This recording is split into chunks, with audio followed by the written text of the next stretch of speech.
Hello friends, welcome to my channel. So आज की video में हम लोग बात करने वाले हैं एमसीएसएल 228 की, which is AI and machine learning lab.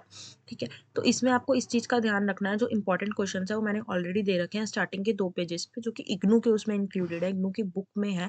और इनमें से बाहर कोई भी क्वेश्चन नहीं आता। इसमें ना 2 पार्ट है, एआई और मशीन लर्निंग, तो इन्हीं दोनों पार्ट में से कोई ना कोई क्वेश्चन आता है। इसमें मैंने जून 2025 और दिसंबर 2024 के सॉल्यूशन इंक्लूड किए हैं।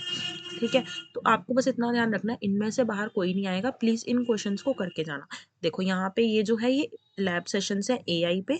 ठीक है, और फिर है लैब सेशन और मशीन लर्निंग। ठीक है, तो ये सब जो है हमारे, ये लैब सेशंस है, इनके सिवा कुछ एग्जाम में नहीं आता। अगर मैं जून 2025 के सेट की बात करूँ, तो यहाँ मैंने चारों सेट लिए हैं। ठीक है, जिसमें आप फर्स्ट सेट में देख सकते हो पाइथन प्रोग्राम पूछा है बीएफएस के लिए। बीएफएस आपको पता ही है, स्टार्टिंग नोड होता है, स्टार्टिंग नोड से हम स्टार्ट करते हैं। लेकिन इतना ज़रूर याद रखना कि आपका प्रोग्राम ना रिलायबल होना चाहिए। रिलायबल प्रोग्राम कौन-सा होता है? अगर हमारा ग्राफ कनेक्टेड है तो ठीक है, लेकिन अगर हमारा ग्राफ अनकनेक्टेड है, यानी कि डिस्कनेक्टेड है, ठीक है, तो हमें ना स्टार्टिंग नोड 2 लेने पड़ते हैं।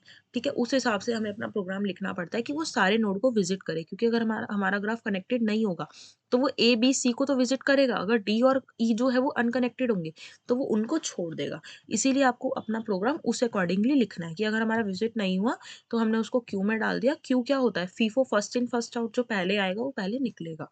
ठीक है, तो आपको उस अकॉर्डिंगली प्रोग्राम लिखना है। मैंने यहाँ पे लिखा है, आप देख सकते हो।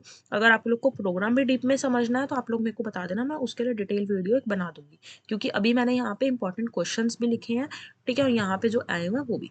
अब लॉजिस्टिक रिग्रेशन में हमारा क्या होता है कि कितने आवर्स उसने पढ़ाई की और वर्सेस रिजल्ट। इसमें हम ना अपने आउटपुट्स को प्रिडिक्ट करवाते हैं, मतलब कि हमने अपना डेटा दिया, उसके अकॉर्डिंग हम अपने आउटपुट्स जो हमने पहले उसको दिया, हमने ट्रेन करा मॉडल को, देन हम क्या करते हैं, अपने ही इनपुट्स नए वाले जो है होते हैं उसको प्रिडिक्ट करवाते हैं।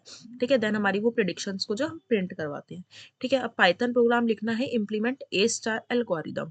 ए स्टार हमारी आपको पता ही है, इन्फॉर्म सर्च एल्गोरिदम होती है। यहाँ पे मैंने डेफिनेशन भी लिखी है। अब ये डेफिनेशन ना एग्जाम में कितनी बार आती है, इसीलिए मैंने यहाँ पे इंक्लूड करी है।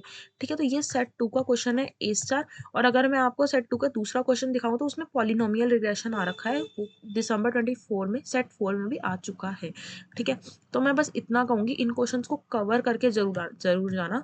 जिसको भी ये डीप में मेरे से समझने हैं, वो आप मेरे को कमेंट्स में बता सकते हो, तो मैं आपको डीप में ये जो है हर एक क्वेश्चन समझा दूँगी, क्योंकि वो वीडियो 15-20 मिनट की बनेगी, इसीलिए। फिलहाल मैं ये शॉर्ट वीडियो डाल रही हूँ।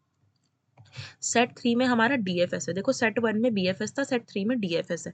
और दिसंबर 2024 में भी आया हुआ है, मतलब कि दिसंबर 2024 और जून 2025 में तो ज़्यादा गैप भी नहीं है। फिर भी, क्योंकि एक के बाद एक ही पेपर है, लेकिन फिर भी आया हुआ है। तो आप देख सकते हो ये क्वेश्चंस कितने इंपॉर्टेंट हैं। और के मीन्स, ठीक है, ये सब जो मैंने इग्नू के स्टार्टिंग में अभी दिए ना स्क्रीनशॉट, ये उन्हीं में से हैं। ठीक है, मिन मैक्स एल्गोरिदम। तो देखो, यहाँ पे मैंने हर एक के सॉल्यूशन भी लिखे हैं। अगर आपको इसमें से देखना है तो आप देख सकते हो, अगर आपको मेरे से समझना है तो आप कमेंट्स बॉक्स में डाल सकते हो, मैं अलग से वीडियो बना दूंगी। Then linear regression. देखो, ये लोग कोई रिग्रेशन नहीं छोड़ रहे, इन्होंने लीनियर रिग्रेशन दे दिया। ठीक है, अभी हमने ऊपर पॉलिनोमियल रिग्रेशन देखा था। ठीक है, यहाँ पे हमने डीएफएस देखा था। तो ये हर एक चीज आपको देंगे एक उसमें, मतलब कि पेपर एक होगा, लेकिन सेट तो 4 है ना, इसीलिए। अब दिसंबर 2024 की अगर मैं फटाफट बात करूँ, तो इसमें एओ स्टार एल्गोरिदम आई हुई है। ठीक है, अभी जून 2025 में कौन सी आई थी, वो ए स्टार आई हुई है। ठीक है, इसमें इन्होंने एओ स्टार पूछ ली। एओ स्टार मतलब बेसिकली एंड और होता है। ठीक है, इसमें एओ की फुल फॉर्म अगर आप लोग को नहीं होता हो। ठीक है, इसमें ह्यूरिस्टिक यूज करते हैं, तो अगर डीप में जाएंगे तब हम बात करेंगे। फटाफट से अगली देखते हैं, के नियरेस्ट नेबर एल्गोरिदम। ठीक है, ये डेटा क्लासिफिकेशन के लिए आई हुई है। ठीक है, तो ये भी 20 मार्क्स की है। 20 मार्क्स में पूरा प्रोग्राम प्लीज लिख के आना। और कई बार ना वो आपको सिस्टम भी दे देते हैं कि इस पे करके दिखाओ। ठीक है, अब सेट 2 जो है, सेट 2 का फर्स्ट क्वेश्चन ना ऊपर ही मैंने दे रखा है। इसमें नेव बाइस एल्गोरिदम आई हुई है। ठीक है, और हमारा जो सेट 3 है, उसमें इटरेटिव डीपनिंग एल्गोरिदम आई हुई है। ठीक है, तो ये हमारे कुछ क्वेश्चंस थे फ्रेंड्स, जो कि कितने क्वेश्चंस रिपीट हो रखे हैं। और हाँ, इन क्वेश्चंस को मैं फिर से बोलूँगी, प्लीज़ इन सब क्वेश्चंस को प्लीज़ करके जाना, इनमें से बाहर कोई क्वेश्चन नहीं आएगा। अगर आपको प्रैक्टिस करनी है, रट्टा मारना है, लेकिन जो करो इन क्वेश्चंस को करके ज़रूर जाना। बिकॉज़ अगर ये कर जाओगे ना, एग्ज़ाम में सीरियसली पास हो जाओगे। प्रैक्टिकल में लटकना बहुत दिक्कत होती है। ठीक है, प्रैक्टिकल में बैक अगर आ गई ना आपकी, तो बहुत दिक्कत होगी आगे।